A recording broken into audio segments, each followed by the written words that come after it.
নমস্কার বন্ধুরা, পিয়ালি শেষেলে আপনাদের সকলকে স্বাগত জানিয়ে আজকে একটি নতুন রেসিপি নিয়ে আমি পিয়ালি চলে এলাম। আজ তৈরি করেছি মশালা ধোকলা, গুজরাটি স্টাইল এই ধোকলা আজ তৈরি করেছি। ভীষণ টেস্টি হয় জানেন। এই রেসিপিটা আমি আমার ভাইয়ের কাছ থেকে পেয়েছি। ভাই চাকরি সূত্রে বাইরে গুজরাটেই থাকে, তো ওর কাছ থেকে জেনে আমি এটা করেছি। খেতে কিন্তু দুর্দান্ত হয়েছে, তাই আপনাদের সাথে শেয়ার করার মন চাইলো। তো চলুন কিভাবে এই মশালা ধোকলা বানাচ্ছি সেটাই শেয়ার করে নিই।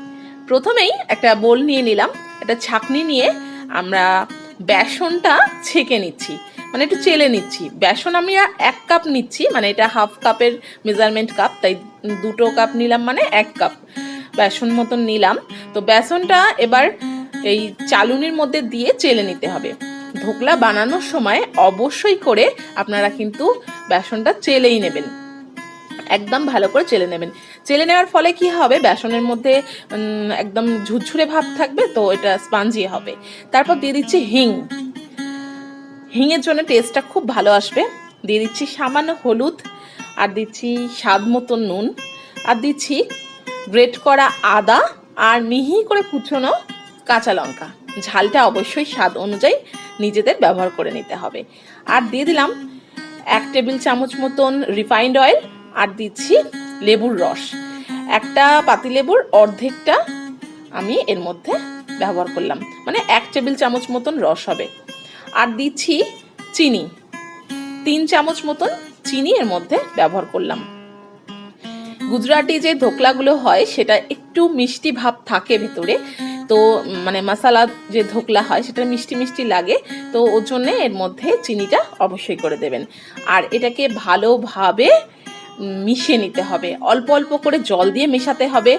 কারণ হচ্ছে অল্প অল্প জল দিয়ে না মেশালে এর মধ্যে লাম্পস পড়ে যাবে। আর এটাকে একইভাবে একদিকেই ঘুরিয়ে ঘুরিয়ে মেশাতে হবে, মানে এদিক ওদিক করে মেশাতে যাবেন না, এটাকে একইভাবে মেশাবেন। এরপর কড়াইয়ের মধ্যে জল দিয়ে দিলাম, ভাপাবো, মানে তার জন্য জলটা ফুটতে দিয়ে দিলাম। তারপর একটা থালার মধ্যে রিফাইন্ড তেল দিয়ে ভালো করে একটু মাখিয়ে নিচ্ছি, কারণ এর মধ্যে ধোকলাটা বসাবো। আর একদম শেষে দিয়ে দিচ্ছি ইনো, 1 প্যাকেট ইনো এর মধ্যে কেটে দিয়ে দিলাম। ইনো দেওয়ার পরেই এটাকে জাস্ট শুধু মিশিয়ে নেব। আর দেখুন ইনোটা দেওয়ার ফলে এটা কিন্তু একটু বেশ ফুলে উঠবে আর কেমন ফ্লাফি হয়ে যাবে জিনিসটা, এই যে দেখতে পাচ্ছেন। আর এটাকে সঙ্গে সঙ্গেই ওই থালার মধ্যে ঢেলে নিয়েই এটাকে বসিয়ে নেব। সেই কারণে আমি কিন্তু আগেই কড়াইতে জল দিয়ে এটাকে বসিয়ে রেখেছি, গরম করতে দিয়ে দিয়েছি। তো এই কাজটা ইনোটা দেওয়ার পর সঙ্গে সঙ্গেই কিন্তু বসাতে হবে, না হলে কিন্তু আপনাদের ধোকলাটা সুন্দরভাবে ফুলবে না। আপনারা চাইলে এরকম থালায় না করে টিফিন বক্সেও করতে পারেন, সুন্দর হবে। আমার অনেকটা ব্যাটার হয়ে গেছিলো, তাই কারণে আমি থালার মধ্যে করেছি। তো জলটা ফুটে গেছে, এরপর এর মধ্যে একটা ঢাকনা রেখে দিয়ে তার উপর আমি থালাটা জাস্ট বসিয়ে দিচ্ছি। খুব সাবধানে করতে হবে এই সময়, কারণ কড়াইটা গরম আছে। তো বসিয়ে দিলাম, দিয়ে এটাকে ঢাকা দিয়ে আঁচটাকে একটু মিডিয়ামে করে দেবো। মিডিয়ামে করে দিয়েই এটাকে মিনিট 10-এর জন্য অপেক্ষা করতে হবে। ব্যাস, তাহলেই কিন্তু ধোকলা রেডি হয়ে যাবে। আর দেখতে পাচ্ছ এটা 10 মিনিট পর ওপরটা পুরো শুকিয়ে গেছে। একটা কাঠি দিয়ে একটু চেক করে নিচ্ছি, ভেতরটা একদম শুকনো হয়ে গেছে, মানে এটা তৈরি। তো এটাকে আমরা নাবিয়ে এটাকে ঠান্ডা হতে দেব। এখনই আমরা এই থালা থেকে ধোকলাটাকে খুলবো না, তাহলে ভেঙে যেতে পারে, খুব সফট হয় তো।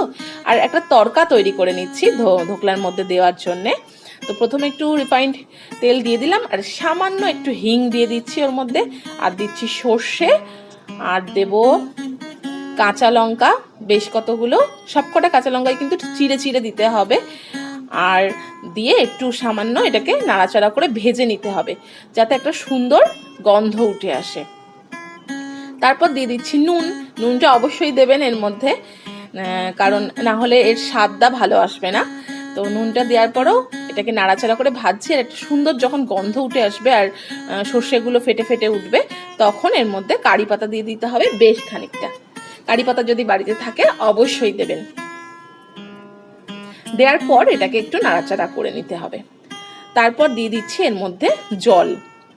বেশ খানিকটা জল দিয়ে দিচ্ছি, কারণ হচ্ছে ধোকলাটার মধ্যে এই জলটা দিয়ে সোপ করাতে হবে। ধোকলাটা তো একটু ড্রাই হয়, তো তার জন্যে এই জলটা দিয়ে সোপ করালে ধোকলার ভেতরে টেস্টটা খুব ভালো আসে।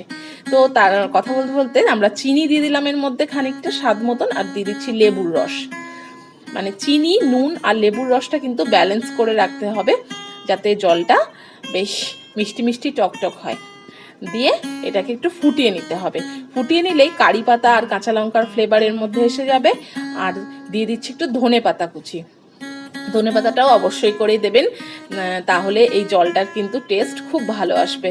তো এটাকে ফুটিয়ে নিলেই সব কিছু ফ্লেভার জলের মধ্যে এসে যাবে। আর এই জলটা দিয়ে এই ধোকলাটাকে আমরা সোপ করব। তো ধোকলাটাকে প্রথমে একটু আমরা থালা থেকে বার করে নিই, যে ঠান্ডা হয়ে গেলে ধোকলাটা নিজে থেকেই ছেড়ে আসবে, কোনো ছাড়তে সমস্যা হবে না আশা করি। তো দেখতে পাচ্ছেন আমাদের ধোকলাটা খুব সুন্দর হয়ে গেছে আর বেশ নরম হয়েছে। এটা বেশি টানাটানি করতে গেলে একদম ফেটেই যাবে। তো দেখতে পাচ্ছেন কতটা স্পঞ্জি হয়েছে ধোকলাটা, ভীষণ সুন্দর হয়েছে। অবশ্যই আপনারা এটা বাড়িতে ট্রাই করুন। আর এটাকে আমরা এভাবে কেটে নিচ্ছি। কাটাটা আপনাদের নিজেদের ওপর, যেমন করে খুশি আপনারা এটাকে পিস করে নিতে পারেন।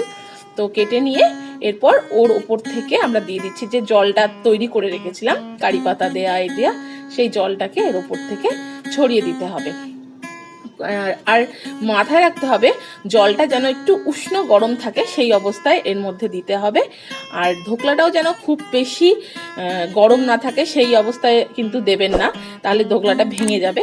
ধোকলাটা ঠান্ডা হয়ে গেলে উষ্ণ ওই জলটা উপর থেকে ছড়িয়ে নিন। আর এটা চাটনি সহযোগে পরিবেশন করতে পারেন। তো আজকের মতন ভিডিওটা এখানে শেষ করছি। নমস্কার।